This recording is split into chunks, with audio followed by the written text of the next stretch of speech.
I like how you've brought up race now because it was going to be prevalent in any discussion we had.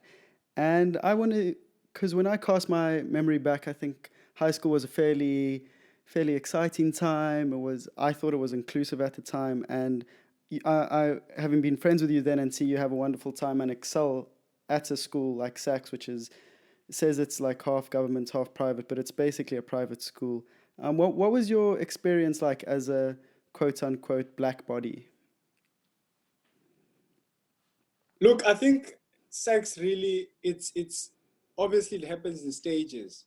Uh, the very first memory of it would be grade 8, which was when one is first introduced into sort of this new environment of opulence and resource, well oiled and everything, and this new culture. And obviously that comes as a big shock, as something that you almost have to now, so an environment you have to survive in. And then the next step then becomes the step of assimilation, and really that happens out of survival more than anything else, because I think there's a point where young Sihle, or a young black kid in a private school, where you really realize, be it consciously or unconsciously, that the only way to survive in this environment is for you to almost detach from the real you, and assimilate into this new environment, this new culture, this new way of thinking, this new way of doing things, so that you could be accepted and welcomed into this new world. So a lot of my, for example, if you were to ask me, even then, if you were to ask me to say, at least after grade 8, how are things here? How is your experience around racism? There are many things that I would have not said were happening to me that I've reflected on late in my life. That happened at the time, because obviously it was a shielded space. It was bubbled up, and we normalized many behaviors which were quite problematic. But because you had to survive in the space, that became your new way of life, and that became the new culture that you had to take on. So I think I would describe high school experience, and I think most black kids in who find themselves in Model C schools or in private schools would describe high school experience as really an experience of assimilating into this new, or rather this white culture, white society, first by survival, but also it becomes now, and perhaps we'll touch on this later, it translates into this very crude self-hating image and identity that you have of yourself within that environment. Mm. For sure, I think for the time being we can leave identity politics alone for a bit. But do you recall a specific moment where you felt this pressure that you speak of to assimilate, or is it like you said, a gradual process that kind of almost swallows you up, and then only once you've gone to university and can look back at it and have broken those rose tinted glasses, you actually see it for what it was?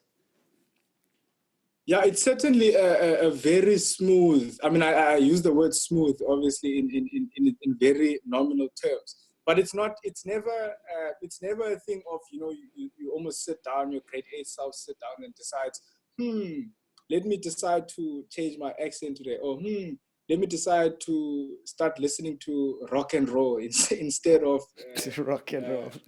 home or whatnot. It doesn't. It's a gradual process that happens through sort of basic interactions that you have with people within the school. For example, if you find yourself in a particular incident, and then maybe a way in which you pronounce a certain word, or a way in which you speak about your experience is othered. Maybe people laugh at that. Maybe people find that weird. And little by little, the more you show yourself, the more you see that actually this space doesn't accept the type of person you are, doesn't accept the experience that you're trying to present in it.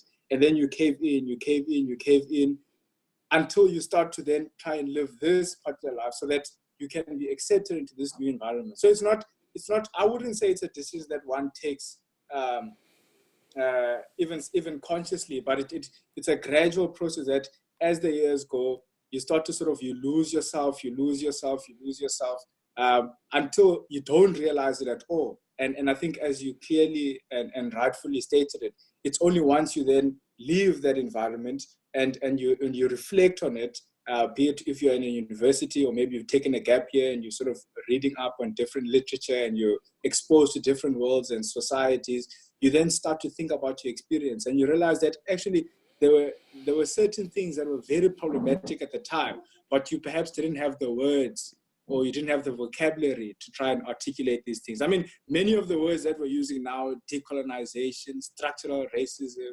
anti-Black, all of these things, this was not vocabulary for us in high school, you know. Even if you felt that something was a bit uncomfortable, but you almost could not express it. So chances are you'd probably just, keep it in and carry on as if things were normal. And only late in your life, you start to realize how problematic some experiences that you went through were. Yeah, no, for sure. I mean, high school for most people is a challenge if you don't kind of subscribe to that, especially in an all boys school, play sports, do this, play rugby, etc., etc. So I can only imagine the challenges. And one of the more simple examples that I thought of when I was thinking about the whole time at school and whether these pockets of like slight racism, if you want to call it that, popped up. And for me, it can just start at the register. You've got a teacher who calls out a whole host of names, you know, from Samuel to John to Peter to Piti to Yanaman, you know, the list goes on, and then you'll make your way to Sihle, which there's no click in it or anything involved, and it's immediately transformed to Sihle or Yeah.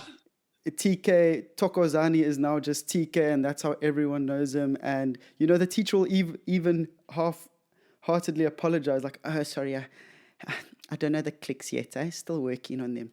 But you know what I mean? It's just you're made to feel uncomfortable in very, Yeah. very small ways. And That and yeah. Sorry, continue.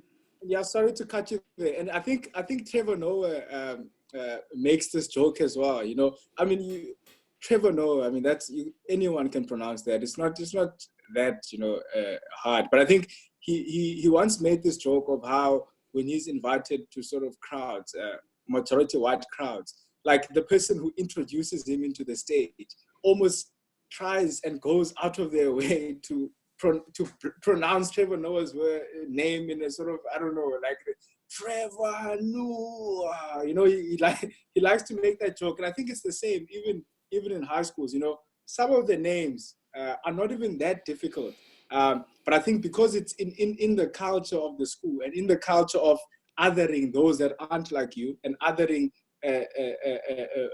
different sort of people and different lived experiences, it becomes embodied even in the way in which certain teachers, like you said, the registrant, they teach, the jokes they make.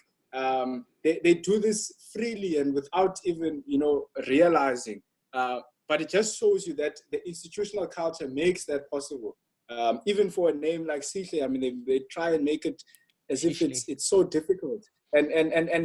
And what's even worse is if there's someone who then manages to pronounce it and it's like, standing ovation. Wow, you know how to say hello in isiXhosa. So it speaks to that. And I think just lastly, and I want to mention is that a lot, if you notice a lot of the relationships, and if I were to speak of friendships in high school, and they were very much as a Black kid coming into a sort of university, a white university space, you almost go above and beyond to try and understand this new culture, to try and understand this new way of doing things. You start to eat sushi, you listen to different types of music, you even question your dress. You try and incorporate yourself into this new way of doing things. But that gesture or that gratitude is not advised. So the relationship that the Black kids share with white kids in these schools is not a mutual sort of relationship. You could go and sleep over at all your white friends' houses, but very few, in fact, none will then say, okay, Sihle, let me go sleep over at your house. Let me go eat chicken feet, let me go eat upans, let me go eat inko, let me immerse myself into your culture. And that becomes a friendship. So I just thought of that point now when I was speaking about names, is that we've been forced to speak English. I mean, when I first arrived at SACS, I wasn't that fluent in English, but we've had to take it up and speak English through our noses and ears and eyes. But whenever even a very small basic thing that a white person would do, which is to pronounce like a very like saying molo in Xhosa, and it's almost praise, because we've internalized the fact that it's not normal for them to be able. So when they do it, it becomes an extraordinary act as opposed to just an act of, you know, two friends coming together, trying to learn different ways of doing things, trying to learn their cultures and all that. Yeah, no, I completely agree with you, and especially in the sense that when you say the relationship, it doesn't matter how sincere or heartfelt it might be, just based on the social inequity of it, is already starting on tricky ground. And I think it's so, well, it's not funny, but I can see the humor in it. And when you say all your experiences, how you almost forced into this whiteness and how white people behave and what they listen to and what they eat and how they speak. I just remember for a good portion of my high school career, I was trying to be black. And that's like a interesting, but in the most privileged of ways, in terms of I'd want all the cool things about being black, you know, like I listened to a lot of hip hop. I thought it was quite cool that like I sucked at swimming and like all the black guys and I would joke about it. And you know, like dumb stuff like that. And Yeah. the height of my delusion, I think, was when, yeah, our matric dance. You know, for matric dances, people always show up in like flash cars, or they rent a car, or they pull up in a, you know, a slick ride. And my whole thing was I was obsessed with the South African rapper KO at the time and his song Kara Kara, which was massive. Yes, I remember. I remember that. Yeah. And so I somehow convinced my date, shout out Georgie Cowling, and all of our friends, like six of us, to get into a old like minibus taxi, like they had in the music video for Kara Kara, and pull up to our matric dance. And I will never forget the look on her face when she saw what we were rolling up to the matric dance in. And and I always like, yo, Sam, you were so cool in high school, but I've come to the realization that I was quite plainly the CEO of cultural appropriation. Yeah. I mean, I think, I mean, it's a good reflection to make on oneself. But I mean, I would say really, obviously it was your young self, and you were probably doing those things innocently. But I think, I mean, an interrogation that I would probably challenge you to make is how, for really for you, that world was one which you were able to sort of opt in and opt out of, you For know. sure. And At will. I think this is probably the point that many people would make when it comes to sort of these type of situations, to say that really for it when people try and, you know, try to be black or try to become black, it's a different ball game, because you can sort of opt into this experience but also opt out of it, you know. Whereas for the black kid, his life is karakara, you know. It's For sure. if It's a taxi rank I'm there. Yeah. sure he would, yeah, you know, he would love to have a situation where he can opt out of minibus or karakara. So of course the dynamic there is completely different. But yeah, I remember that.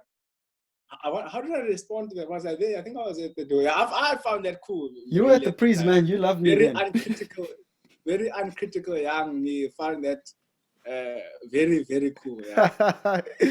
Oh, it's hilarious. No, and I just thinking back on it now, and precisely what you say. I mean, and this I use this as an example, but I think it exists with quite a few white people across the board, regardless of their intentions. And I mean, speaking for myself, I know it was blissful ignorance at the time, but I could have dipped in and dipped out. So I take the good that is, like you've said, you know, it's cool. Everyone thinks I'm like this wacky, funny guy. He's pitching up in a karakara, but I don't then carry the structural oppression and racism, Mm. and then worry about how good is my English going to be for like this white date I've got. You know what I mean? So stuff like that.